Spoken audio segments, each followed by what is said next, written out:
Bismillahirrahmanirrahim. Assalamualaikum warahmatullahi wabarakatuh. Apa kabarnya teman-teman hari ini? Alhamdulillah, luar biasa, tetap semangat, tetap ceria. Allahu Akbar. Tidak ada kata yang pantas di hari ini selain kita memanjatkan puji beserta rasa syukur kepada Allah Subhanahu wa Ta'ala. Yang karena pada hari ini kita masih diberikan kesehatan, panjang umur, dan kesempatan untuk bisa belajar. Alhamdulillah. Teman-teman, hari ini sudah siap untuk belajar pendidikan agama Islam? Kalau sudah siap, mari sama-sama kita angkat kedua tangan kita, lalu kita berdoa kepada Allah. A'udzu billahi minasy syaithanir rajim. Bismillahirrahmanirrahim. Alhamdulillahi rabbil alamin. Ar-Rahmanir-Rahim. Maliki yaumiddin. Iyyaka na'budu wa iyyaka nasta'in. Ihdinas siratal mustaqim.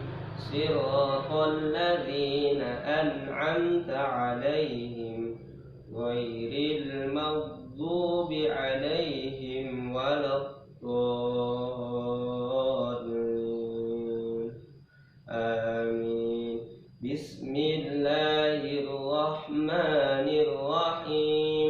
Rabbishrah li sadri wa yassir li amri wahlul 'uqdatam min lisani yafqahu qawli.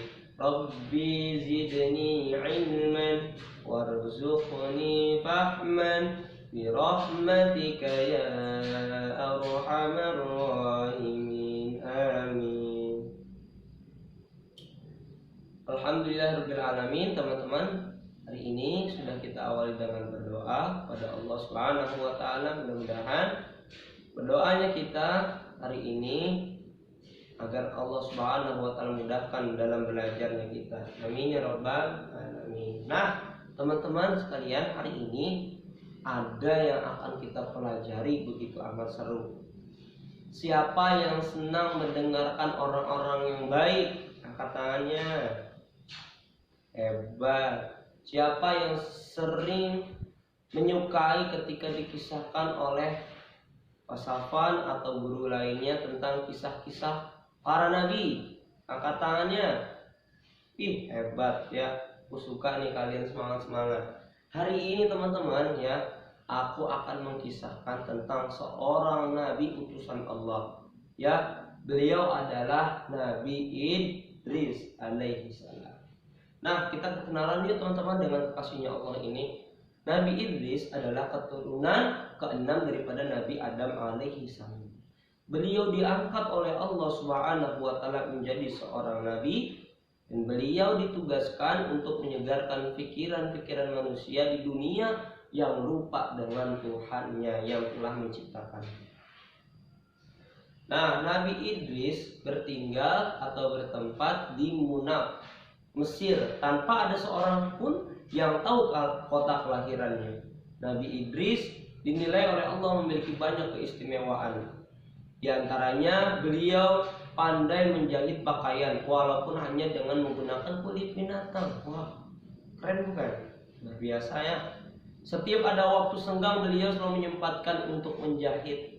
Nabi Idris selalu membagikan pakaian yang sudah selesai dijahit kepada orang-orang fakir miskin. Disitulah kepedulian seorang nabi ya. Beliau mengajarkan kepada kita untuk saling berbagi. Nah, teman-teman, beliau juga termasuk orang yang sangat dermawan, baik hatinya dan selalu menyisihkan rezekinya untuk diberikan kepada mereka yang tidak mampu.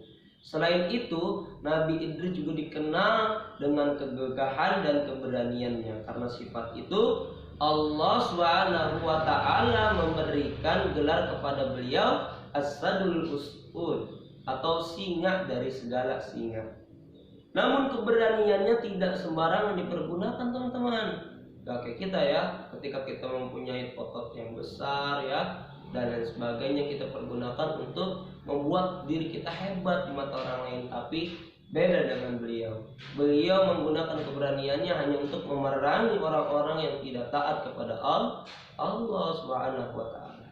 Nah, Nabi Idris menemukan berbagai ujian yang diberikan oleh Allah Subhanahu wa taala. Ya, salah satunya beliau kesulitan dalam mempersatukan umat untuk beriman kepada Allah. Beliau tidak memiliki banyak pengikut, ya, akan tetapi mereka banyak yang menentang Nabi Idris. Namun beliau selalu bersabar ketika berdakwah mengajak mereka dan berusaha tanpa mengenal putus asa menyerah di jalan Allah untuk berbicara dari hati ke hati. Nah, ia selalu mengatakan bertakwalah kepada Allah. Nah, itu adalah hal yang paling terbaik. Akhirnya Allah mengangkat Idris menjadi nabinya pada usia 82 tahun. Nah, teman-teman, Nabi Idris mengajak kaumnya untuk menyembah kepada Allah Subhanahu wa taala. Beliau juga menganjurkan mereka untuk banyak beramal soleh, menegakkan keadilan untuk menjauhkan diri dari larangan Allah Subhanahu wa taala. Nabi Idris seringkali menyerukan kepada umat laki-laki untuk berjihad memerangi orang-orang yang berbuat durhaka kepada Allah. Beliau juga menganjurkan berpuasa pada hari-hari tertentu. Nabi Idris diberikan oleh Allah Subhanahu wa taala bekal kenabian berupa mujizat yang luar biasa. Apa sih pasapan mujizat itu? Kelebihan pertolongan yang diberikan oleh seorang kekasihnya Allah, yaitu Nabi. Ya, apa yaitu? Beliau adalah orang yang pertama kali yang pandai menunggangi kuda dan mempergunakannya dengan senjata. Nabi Idris dikenal sebagai ahli nasihat serta ahli hikmah. Beliau pandai berbicara dan ucapannya penuh dengan petuah-petuah atau nasihat-nasihat kebaikan. Beliau juga mampu menguasai berbagai ilmu pengetahuan. Nabi Idris juga mempunyai ilmu perbintangan, memahami rahasia falak dan bintang-bintang. Beliaulah yang pertama kali mengetahui bilangan dan tahun. Nah, kesimpulannya teman-teman dari kisah Nabi Idris apa sih yang bisa kita pelajari? Yang pertama, keberaniannya mengajak orang-orang ke jalan Allah Subhanahu wa taala. Lalu kepandaiannya dalam menjahit, dalam ilmu hitung-hitung, ya, itu yang harus kita pelajari dari kisahnya Nabi Idris. Dan yang paling terpenting, tidak boleh putus asa dalam belajar, berjuang di jalan Allah Subhanahu wa taala, termasuk kita semuanya. Ya, barangkali itu yang bisa kita pelajari. Mari sama-sama kita akhiri dengan hamdalah. Alhamdulillahi rabbil alamin. Subhanaka Allahumma wa bihamdika asyhadu an la ilaha illa anta astaghfiruka wa atubu ilaik. Wassalamualaikum warahmatullahi wabarakatuh.